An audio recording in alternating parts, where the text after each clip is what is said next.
বিচারের মাধ্যমে আওয়ামী লীগকে নিষিদ্ধ করতে হবে হাসনাত আবদুল্লাহ।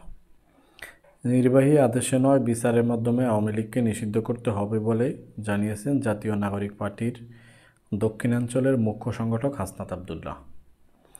শনিবার বিকেলে শাহবাগ জাতীয় জাদুঘরের সামনে আয়োজিত সমাবেশে তিনি এসব কথা বলেন। আওয়ামী লীগের নিবন্ধন বাতিল করতে হবে জানিয়ে হাসনাত আবদুল্লাহ বলেন, নির্বাহী আদেশে আওয়ামী লীগ নিষিদ্ধ চাই না, গুম খুনের বিচারের মাধ্যমে নিষিদ্ধ চাই। তিনি বলেন, আওয়ামী লীগকে যারা নির্বাচনে আনতে চায় তাদের কাছে প্রশ্ন, 2018 সালে যখন মিড নাইট ইলেকশন অনুষ্ঠিত হয়েছিল তখন আপনাদের ইনক্লুসিভ ইলেকশন কোথায় ছিল? 2023 সালে যখন ডামি নির্বাচন হয় তখন ইনক্লুসিভ ইলেকশন কোথায় ছিল? এনসিপির সিনিয়র এই নেতা বলেন, বাংলাদেশে এখনও গুম খুন হত্যাকাণ্ড, পিলখানা হত্যাকাণ্ড, ভারতবিরোধী আন্দোলনে হত্যাকাণ্ড, জুলাই গণহত্যার বিচার হয়নি। গণহত্যাকারীদের আওয়ামী লীগকে নিয়ে বাংলাদেশে কোনো ইনক্লুসিভ ইলেকশন হবে না।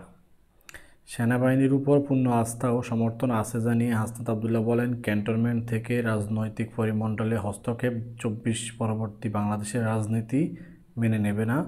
যাদের কাজ সেনানিবাসে তারা সেখানেই থাকুন।